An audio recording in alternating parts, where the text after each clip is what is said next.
Hello everyone, welcome to our YouTube channel CAPF mentor.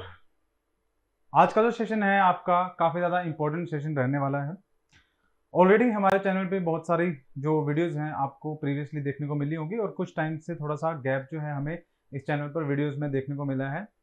उसमें reasons है कि थोड़ा सा टाइम का कुछ इशू था जिसकी वजह से हम वीडियोस आपकी हर दिन लेके नहीं आ पा रहे थे। लेकिन अब से आगे से फिर आपको कंटिन्यूसली जो वीडियोस देखने को मिलेगी। जो हमारा थोड़ा बहुत गैप रह गया है ना, उस गैप को हम कंप्लीट करने की कोशिश करेंगे। और हम कोशिश करेंगे हर दिन आपके लिए कम से कम 2 वीडियोस लेके आएँ, ताकि जो हमारे प्रीवियस जो कुछ दिनों का 10 दिन का गैप रह गया है उसको हम कंप्लीट करने की कोशिश करेंगे। तो आज का जो टॉपिक है, आज का जो सेशन है, इसमें जो हम बात करने वाले हैं क्वेश्चंस के बारे में, ये जियोलॉजिकल टाइम स्केल के ऊपर है। जियोलॉजिकल टाइम स्केल की अगर बात करें तो इस टाइम स्केल के अंदर जब से अर्थ की फॉर्मेशन हुई है तब से लेके आज तक जो जो चीजें हुई हैं वो सारा कुछ एक टाइम स्केल बनाया गया है। और वो जो टाइम स्केल है उसी के ऊपर अगर यूपीएससी ने क्वेश्चन पूछ रखे हैं तो वो क्वेश्चन हम आज एड्रेस करने वाले हैं, जो ऑलरेडी पूछे भी गए हैं या फिर जो आगे पूछे भी जा सकते हैं, वो सारे हम क्वेश्चन डिस्कस करेंगे। अगर आप चैनल पे पहली बार आए हैं तो चैनल को जरूर सब्सक्राइब कीजिएगा, क्योंकि मैं आपकी इन्फॉर्मेशन के लिए बता दूं कि इस चैनल पर आपको हर दिन लगभग हर आने वाले जो आपके 2 महीने होंगे उनमें कुछ वीडियोस देखने को मिलेंगी। उन वीडियोस के अंदर हम हिस्ट्री, ज्योग्राफी, पॉलिटी, इकोनॉमी, साथ के साथ करंट अफेयर्स और पेपर 2, इन सभी के लिए आपके सेशन लेके आएंगे।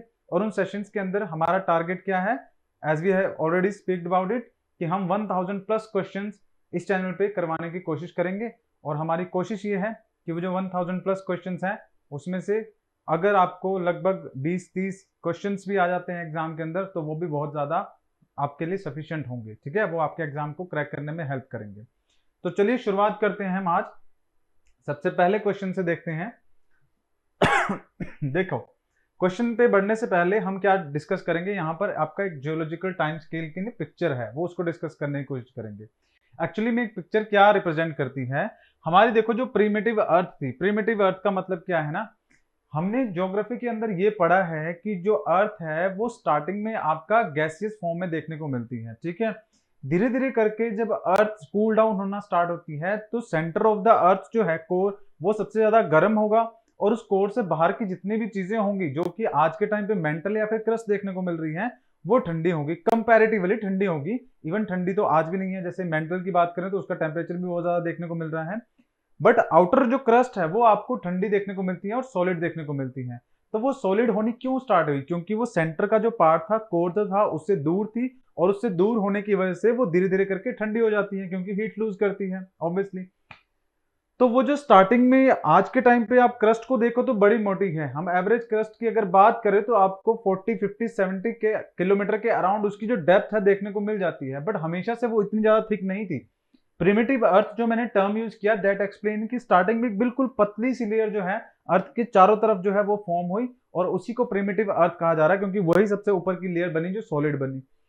तो वो जब लेयर बनी तब से लेके आज तक की बात हम करें तो आज तक का जो सारा टाइम पीरियड है उसको हमने अलग अलग चीजों में डिवाइड कर रखा है।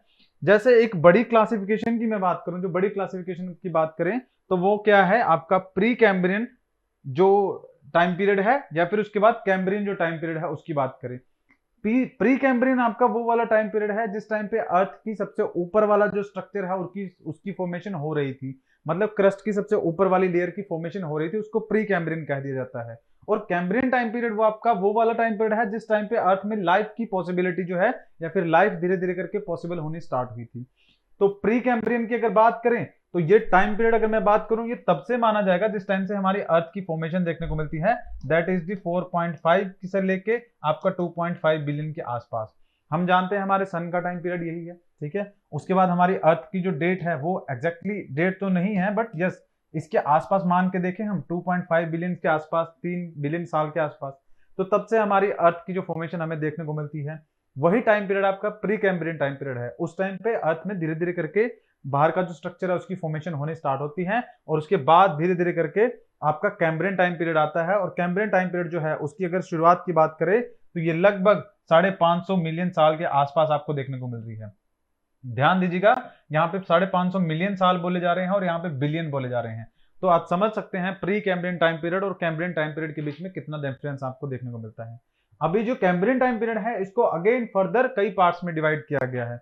जिसमें आपके इयोन्स भी है, इराज भी है, पीरियड्स भी है, एपोक भी है, सेंचुरीज भी है, ये सारा कुछ देखने को मिलेगा आपको। ठीक है, आपको ये सारा याद करने की जरूरत नहीं है, आपको बस मैंने एक रेफरेंस के लिए ये टेबल दिखा दिया है। आप इसमें सिर्फ ये समझिए कि यहाँ पे कुछ कुछ जगहें, कुछ कुछ ऐसे पीरियड्स हैं, जैसे कि जुरासिक पीरियड हो गया, क्रिटेशियस पीरियड हो गया, ट्राइसिक पीरियड हो गया, पेंसिल्वेनियन टाइम पीरियड हो गया, ये अलग अलग टाइम पीरियड है। आप इनकी बस एक रेफरेंस के लिए इनको याद रखिए, कौन सा कब आ रहा है और ये कौन से इरा के अंदर आ रहे हैं। जैसे जुरासिक, क्रिटेशियस और ट्राइसिक, ये मेसोजोइक इरा के अंदर आ रहे हैं। ये पैलियोजोइक इरा के अंदर आपका सिलूरियन हो गया, डेवोनियन हो गया, मिसिसिपियन हो गया, परमियन हो गया, पेंसिल्वेनियन हो गया, ये आपका पैलियोजोइक के अंदर आ रहा है। और सीनोजोइक के अंदर अगर बात करें तो आपका टर्शरी आएगा, क्वाटरनरी पीरियड आएगा। ये पीरियड्स हैं, ठीक है। अब इन पीरियड्स के आगे आगे क्या देखने को मिल रहे हैं आपको, इपॉक देखने को मिल रहे हैं, वो आपके अलग अलग इपॉक्स हैं। ठीक है, तो ये आपके रेफरेंस के लिए है, मोटा मोटा सा आपको यहां से याद रखने की जरूरत है। डेफिनेटली मैं ऐसा तो नहीं कहूंगा कि यहाँ से क्वेश्चन नहीं आते हैं, क्योंकि आज का जो हमारा सेशन है नहीं क्वेश्चंस के ऊपर है, तो आपको आइडिया पता लग जाएगा कि जियोलॉजिकल टाइम स्केल से किस तरह के क्वेश्चन जो है वो पूछे जाते हैं। चलिए शुरुआत करते हैं फर्स्ट क्वेश्चन से। फर्स्ट क्वेश्चन हमारा स्क्रीन पे ये रहा, which one of the following continent was a part of the Gondwana land. Options की बात करें तो ऑप्शन आपके क्या है, पहला option North America, second B option South America, C Africa and D Australia. देखो ऑप्शंस की अगर बात करें तो यहां पर आपके क्वेश्चन में एक चीज ऐड होगी, आप कर लीजिएगा, विच of the following continent was not आएगा। ठीक है, नोट पे ध्यान दीजिए, क्योंकि या तो ऑप्शन बदलने पड़ेंगे नहीं तो नोट ऐड करना पड़ेगा।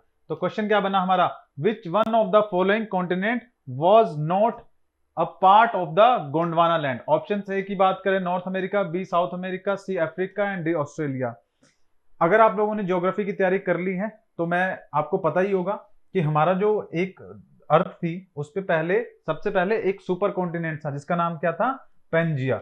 ये जो पेंजिया था ये आपका ब्रोक होता है, मतलब टूटता है अलग अलग पार्ट्स में, और जब ये टूटता है उसके बाद इसके दो हिस्से बनते हैं, एक आपका बनता है लौरेशिया, ठीक है, और एक बनता है गोंडवाना लैंड। तो दो पार्ट्स में ये पेंजिया टूटेगा, ब्रेक होगा, ऊपर का जो हिस्सा है उसको लौरेशिया कहा जाएगा और नीचे का जो हिस्सा है उसे गोंडवाना लैंड कहा जाएगा। अगर आपने इंडियन ज्योग्राफी भी ढंग से पढ़ी है तो इंडियन ज्योग्राफी में शुरुआती चैप्टर्स में ही आपको पता लग जाएगा that India is the part of the Gondwana land, क्योंकि हम जो नीचे का हिस्सा था ना इसका पेंजिया का, उसी का पार्ट थे। बट उसके साथ साथ अगर बात करें तो कौन कौन से हिस्से जो थे, विच one of the following is continent was not a part of the Gondwana land. तो यहां पर देखो नीचे के जितने भी है, साउथ अमेरिका हो गया, अफ्रीका हो गया, ऑस्ट्रेलिया हो गया, इंडिया हो गया, ये सारे इस गोंडवाना का ही पार्ट थे, नीचे वाले हिस्से का ही पार्ट थे। सिर्फ एक आपका जो नॉर्थ अमेरिका है वो इसका पार्ट नहीं रहेगा, क्योंकि वो आपका ऊपर का लौरेशिया या फिर अंगारा लैंड जिसे कहा जाता है उसका पार्ट देखने को मिलेगा। तो यहाँ पे राइट आंसर क्या होगा, option A will be the right answer of this question. Next बात करते हैं, the southern continent broke from Pangaea is the called. इस क्वेश्चन का आंसर हमने अभी देखा ना, जब सदर्न कॉन्टिनेंट जो कि टूटा किससे, पेंजिया से अलग होकर टूटा, उसे क्या बोला गया। Option A it's a Pacific Ocean, या फिर B Laurasia, C Gondwana, D आपका more than one of the above, none of the above. तो इसके राइट आंसर की अगर बात करें तो इसका ऑप्शन सी राइट आंसर रहेगा। गोंडवाना लैंड जो है उसको, इसका पेंजिया जब टूटा था उसका सेकंड जो नीचे वाला पार्ट था, सदर्न हेमिस्फीयर का जो पार्ट था, उसको गोंडवाना लैंड बोला गया। ठीक है, नेक्स्ट क्वेश्चन पे मूव करते हैं। कोकोस प्लेट, प्लेट्स के बारे में बात करें तो प्लेट्स के बारे में आप क्या जानते हैं कि हमारे पूरी अर्थ के ऊपर कुछ मेजर प्लेट्स है, कुछ माइनर प्लेट्स हैं। मेजर प्लेट्स की अगर बात करें तो American plate, north American plate, south American plate, African plate, Eurasian plate, Indo Australian plate, ये बड़ी बड़ी प्लेट्स आपको नजर आ जाएगी।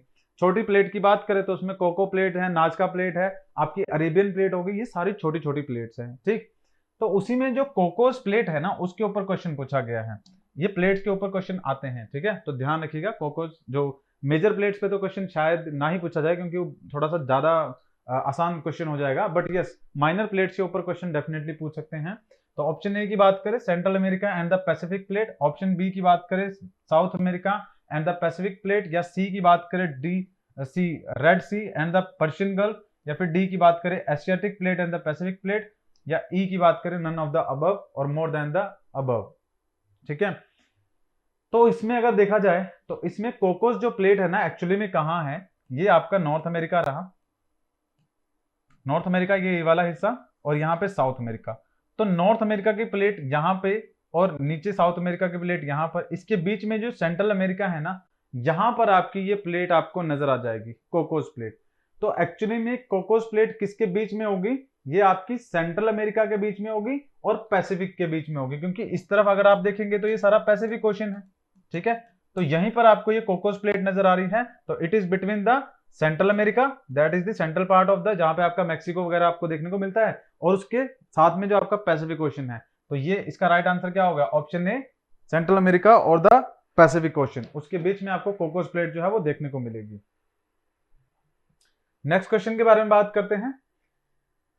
On the earth originally there was only one huge land mass which is known as, very basic question, ठीक है, ये बहुत आसान क्वेश्चन है। Option A, B, C, D, आप इसका राइट आंसर इजीली दे सकते हैं। क्या राइट आंसर होगा? क्या उसको पेंथालसा कहा जा रहा है, या उसे पेंजिया कहा जा रहा है, लॉरिशा कहा जा रहा है, गोंडवाना लैंड कहा जा रहा है? देखो, पेंथालसा एक नया नाम आपको यहाँ पे देखने को मिल रहा है, तो आप इस तरह से इमेजिन करके चलो, ये वो लैंड मास है, ठीक है, ये वो लैंड मास है जो शुरुआती दौर में हमने देखा, जो पूरी अर्थ पे एक ही था, इसे पेंजिया कहा गया। इस पेंजिया के अलावा जो बाकी का चारों तरफ आपको ओशन नजर आ रहा है ना, इस ओशन को पेंथालसा कहा गया, इस ओशन को पेंथालसा कहा गया, और पेंथालसा लैंड एरिया को पेंजिया कहा गया। पेंजिया के बीच में एक सी था, उसको टेथिस सी कहा गया। जब ये पेंजिया दो पार्ट्स में अलग हो गया तो ऊपर वाले को कहा गया आपका लॉरेशिया और नीचे वाले को कहा गया गोंडवाना लैंड। तो हमारा क्वेश्चन क्या था? On earth originally there was a one huge land mass which is known as the Pangaea. तो option B will be the right answer of this question. Next question पे मूव करते हैं। The theory that state pieces of the earth crust are in the constant slow motion driven by the movement in the mantle is called.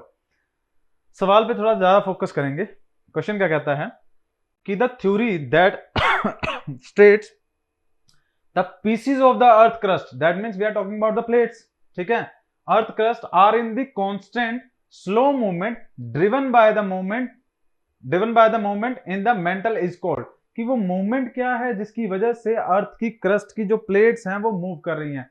इन्होंने यहां पे बोल दिया कि constant movement पे है, दैट फॉर श्योर हमें पता लग गया कि मूवमेंट पे है, बट ये पूछ रहे हैं कि वो मूवमेंट क्या है जो मेंटल में हो रही है जिसकी वजह से आपकी प्लेट्स मूव कर रही हैं। क्या वो आपका theory of the continental drift है, या फिर आपका थ्योरी ऑफ द पेंजिया है, या फिर C theory of the plate tectonic है, या theory of the plate boundaries है? तो देखो, आपको एक चीज बता देता हूं, कॉन्टिनेंटल ड्रिफ्ट थ्योरी भी इसी चीज के बारे में ही बात करती है कि जो प्लेट्स हैं वो आपके ड्रिफ्ट कर रही हैं, कॉन्टिनेंट जो है वो ड्रिफ्ट कर रहे हैं। बट ध्यान दीजिए, क्वेश्चन में ना यूपीएससी ऐसे देखने में क्वेश्चन आसान लगता है बट आसान होता नहीं है। यहाँ पे पूछ क्या रहे हैं कि theory that state the pieces of the earth crust are in constant slow motion, ठीक है, कांस्टेंट स्लो मोशन में मूव कर रहे हैं। ये तो कॉन्टिनेंटल ड्रिफ्ट थ्योरी जो अल्फ्रेड वेगनर ने दी थी उन्होंने बता ही दिया था कि कॉन्टिनेंट मूव कर रहे हैं, बट सवाल यहाँ पे रुक नहीं रहा है। Slow motion driven by the movement in the mantle is called. अब ये बोल रहे हैं कि वो मोशन जो हो रहा है वो किस मूवमेंट की वजह से हो रहा है जो कि मेंटल के अंदर हो रहा है, वो कौन सी थ्योरी है जिसमें वो बात की गई थी। तो कॉन्टिनेंटल ड्रिफ्ट थ्योरी में सिर्फ कॉन्टिनेंट्स के ड्रिफ्ट होने की बात कर रहे थे, तो इस क्वेश्चन का राइट आंसर नहीं होगा ये। थ्योरी ऑफ द पेंजिया कोई ऐसी थ्योरी है ही नहीं, पेंजिया नाम की थ्योरी, ठीक है। बात करें ऑप्शन सी की, the theory of the plate tectonic, actually में क्या है, प्लेट टेक्टोनिक थ्योरी ही इसका राइट आंसर होगा। क्यों? क्योंकि प्लेट टेक्टोनिक थ्योरी के अंदर हमें यह पता लगा कि अर्थ के इंटीरियर में, अर्थ के सेंटर में ये कोर है, कोर से हीट प्रोड्यूस होती है, और जो हीट प्रोड्यूस होती है उसकी वजह से मेंटल के अंदर जो लिक्विड है उसमें क्या होता है, एक उबाल आता है, मेंटल के अंदर एक उबाल आता है, और उबाल आने की वजह से ये जो हीट है ट्रेवल करती है, बाहर की तरफ को जाने की कोशिश करती है, क्योंकि सोर्स ऑफ द एनर्जी के पास तो हीट नहीं रहेगी, ऑब्वियसली वहां से दूर ही जाएगी, तो बाहर जाने की कोशिश करती है, और बाहर जाने की वजह से ऊपर की जो क्रस्ट है, जो पूरी अर्थ में आपको क्रस्ट नजर आएगी, वो क्रस्ट इस हीट को बाहर जाने नहीं देती, क्योंकि क्रस्ट में नीचे से टकराएगी तो हीट बाहर नहीं निकल पाएगी। अब बाहर नहीं निकल पाएगी तो क्या होगा, हीट एक इस तरफ को ट्रांसफर होगी, इधर को ट्रांसफर होगी, यहां पर भी सेम यही होगा, यहां पर भी सेम यही होगा। ये हीट अलग अलग डायरेक्शन में ट्रांसफर होगी जब क्रस्ट के नीचे टकराएगी, तो अलग अलग डायरेक्शन में ट्रांसफर होने की वजह से इसके ऊपर की जो प्लेट्स हैं, क्रस्ट की जो प्लेट्स है वो भी अलग अलग डायरेक्शन में मूव करती हैं। वही आपकी ये प्लेट टेक्टोनिक थ्योरी थी। और ये जो मूवमेंट हो रही है, जो ये हीट की ट्रांसफर हो रही है नीचे से ऊपर, ऊपर जाने के बाद अगेन फिर ये नीचे आती है, इसको बोलते हैं कन्वेक्टिव सेल्स।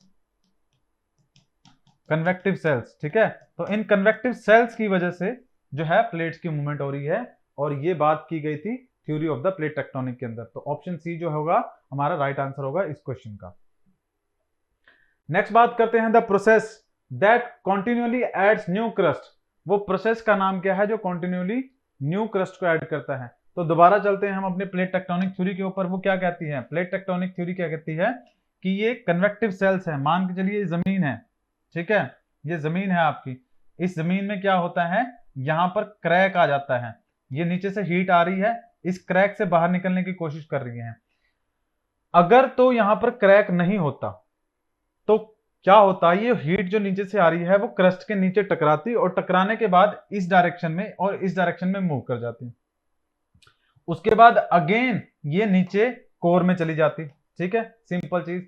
बट जब यहां पर एक क्रैक है तो उस क्रैक से क्या होगा, यहां से ये जो हीट है बाहर निकलने की कोशिश करेगी और अपने साथ बहुत सारा क्या लेके आएगी, मैग्मा उसको बाहर लेके आएगी, लावा को बाहर लेके आएगी, ठीक है। जब वो लावा को बाहर लेके आएगी तो क्या होगा, यहां पे एक न्यू क्रस्ट की फॉर्मेशन होगी। क्यों?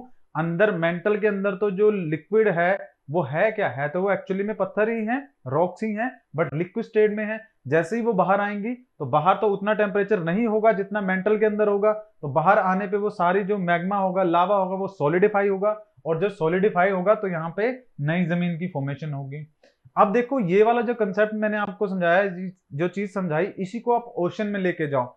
ओशन में प्लेट्स हैं, ओशानिक प्लेट्स हैं, ओशानिक प्लेट में नीचे से हिट कर रहा है मैग्मा, लेकिन जगह नहीं है, तो वो मैग्मा जो आपका एनर्जी होगी वो अलग अलग डायरेक्शन में मूव करेगी। बाई चांस उस ओशियानिक जो प्लेट है उसमें क्रैक आ जाता है, या फिर वो जो दो प्लेट्स हैं, हमने पढ़ा ना कि अलग अलग बहुत सारी बड़ी प्लेट्स हैं, वो प्लेट्स के मार्जिन है, मतलब दो बड़ी बड़ी प्लेट्स हैं, उनके नीचे से हिट कर रहा है। अब ये जो कन्वेक्टिव सेल्स है ये अलग अलग डायरेक्शन में मूव करेगा, एक इधर मूव करेगा और एक यहां से हिट करने के बाद इधर मूव करेगा।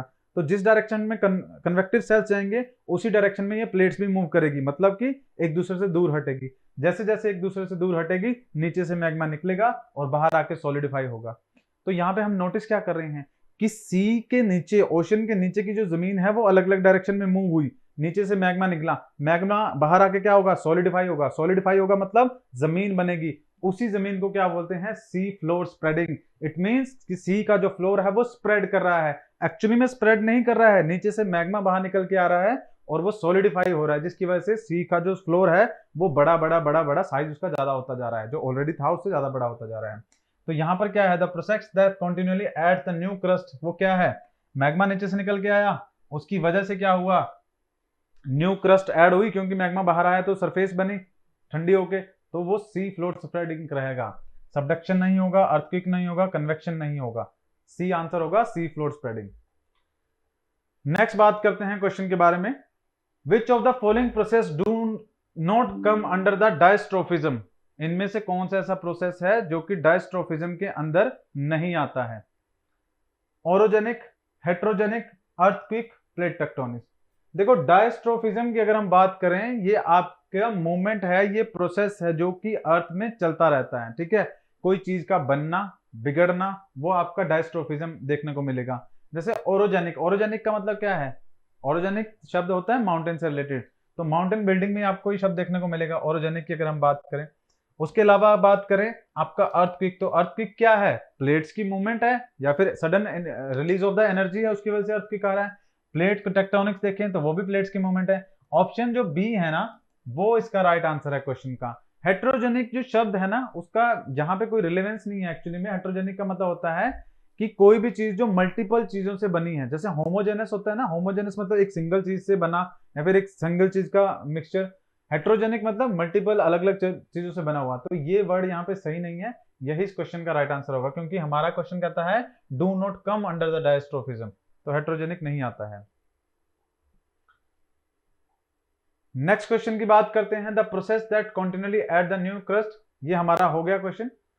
विच of the following process do not come under the diastrophism, ये हमारा हो गया। नेक्स्ट क्वेश्चन है आपका arrange in the chronological order, ये आपका क्या है, फॉर्मेशन ऑफ द जमीन लैंड की बात कर रहे हैं, और मैंने आपको स्टार्टिंग में जो जियोलॉजिकल टाइम स्केल बताया था उन्हीं से रिलेटेड चीजें हैं। पहला है Patpara formation, Khatauni formation, Bagor formation, Sihawal formation. हमारे यहाँ पर अर्थ पे अलग अलग जगह पे, मान लो इंडिया की मैं बात करूं, इंडिया में अलग अलग जगह पे अलग अलग टाइम पे रॉक्स की, पत्थरों की फॉर्मेशन हुई है।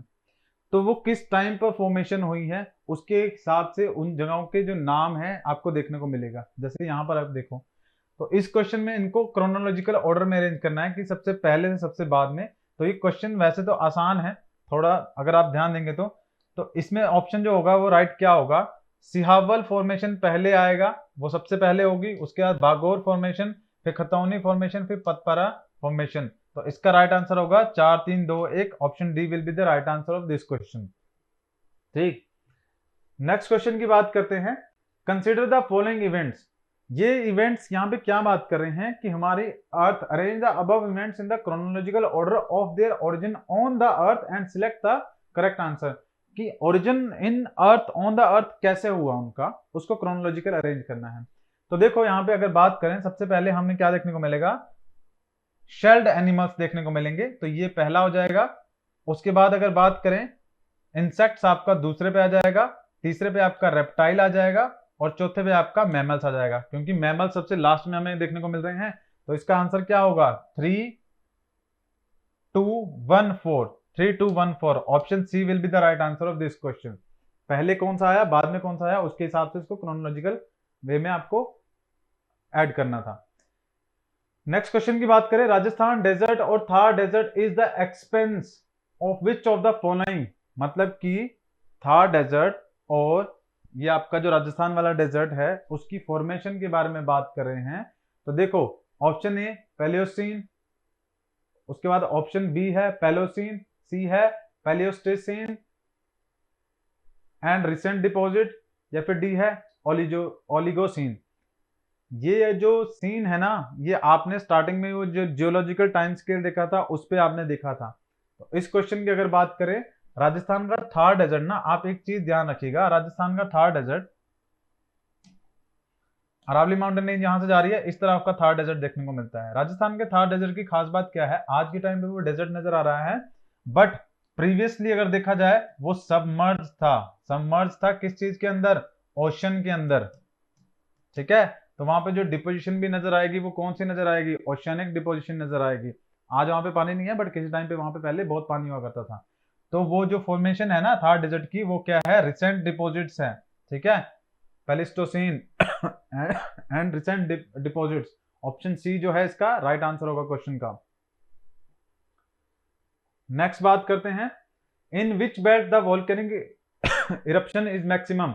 Option A mid continental, option B की बात करें सर्कम पैसिफिक, ऑप्शन सी की बात करें मिड अटलांटिक, या फिर डी की बात करें इंट्राप्लेट वोल्केनोस। आसान सवाल है, आप इसका आंसर इजीली दे सकते हो क्योंकि मल्टीपल टाइम से क्वेश्चन पूछा गया है।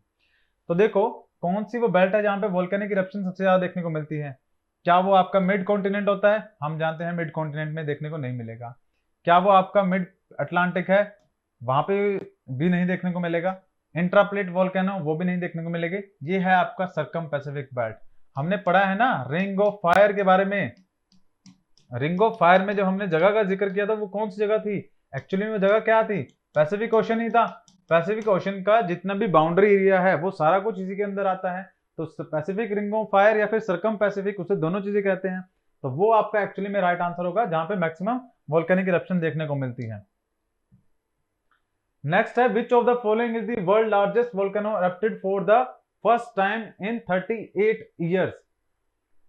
आपके पास ऑप्शन है, option A Haleakala, option B mount S Helen, या फिर ऑप्शन सी की बात करें माउना लोआ, या फिर डी की बात करें more than one of the above, या फिर E none of the above.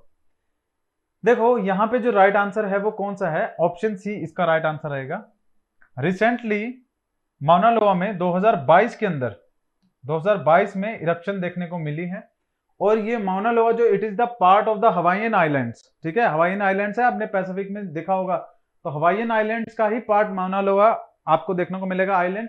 वहां पर सबसे बड़ी लार्जेस्ट इरप्शन जो है वोल्केनिक देखने को मिली है, जो कि हुई है आफ्टर 38 ईयर्स। ठीक है, 38 साल बाद देखने को मिली है, उससे पहले इरप्शन नहीं थी। ठीक है, तो ये अभी रिसेंटली 2-3 साल पहले 2022 में आपको ये इरप्शन देखने को मिली है।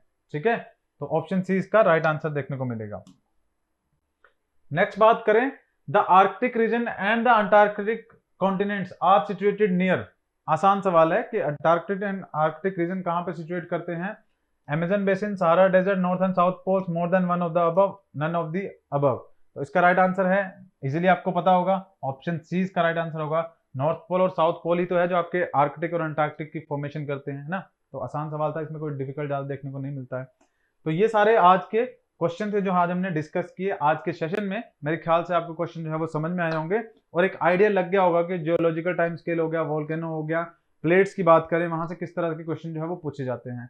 तो ध्यान रखिएगा, हमने इसमें एक छोटा सा टॉपिक भी क्वेश्चन भी कवर किया था माइनर प्लेट्स के ऊपर, वहां से डेफिनेटली क्वेश्चन आने के चांसेस बनते हैं, उसको ध्यान रखिएगा। क्योंकि मैं आपको वीडियोस के थ्रू बता रहा हूँ, जब आपका पेपर हो जाएगा तो मैं एक्चुअली में मुझे ये आपसे सुनना है कि सर यस हमने आपके सेशन में जो क्वेश्चन है उनको अटेम्प्ट किया था। क्योंकि क्वेश्चन के अंदर जो टॉपिक्स हैं वो डेफिनेटली जैसे मैंने बताया है क्वेश्चन सेम नहीं आएगा, वो बात तो है, लेकिन टॉपिक जो हमने अटेम्प्ट किया यहाँ पे, जो अंडरस्टैंड किया, जो स्टडी किया, वो डेफिनेटली आपका क्वेश्चन वहां से बनेगा। तो उस चीज के ऊपर ध्यान रखिएगा। आई होप आप लोगों की प्रिपरेशन अच्छी चल रही होगी। ये बिल्कुल हाई टाइम है, अभी अगर आप प्रिपरेशन नहीं कर रहे हो और अभी भी आप डिले कर रहे हो तो आपका पेपर क्वालिफाई करना मुश्किल हो जाएगा। तो आप क्या करेंगे कि ये एग्जाम की प्रिपरेशन आप डेली करेंगे, जितना हो सके क्वेश्चंस को अटेम्प्ट करेंगे, क्योंकि ये हाई टाइम है और इसी टाइम पे अगर आप क्वेश्चन आंसर्स की प्रैक्टिस करेंगे तो इजीली आपको क्वेश्चन जो पेपर है, एग्जाम है, वहाँ पे अटेम्प्ट करने में आसानी होगी और आप टॉपिक भी अच्छे से समझ पाएंगे। तो इस चैनल पे अगर पहली बार आए हैं तो चैनल को जरूर सब्सक्राइब कीजिएगा, बेल आइकन प्रेस कीजिएगा, क्योंकि यहाँ पर आपको हर रोज अपडेट्स देखने को मिलेगी और हर रोज आपको कुछ वीडियोस देखने को मिलेगी जो आपके एग्जाम की प्रिपरेशन को आगे बढ़ाएगी। तो नेक्स्ट टाइम मिलेंगे आप लोगों से नए सेशन में नए क्वेश्चंस के साथ, तब तक के लिए आप लोगों का धन्यवाद।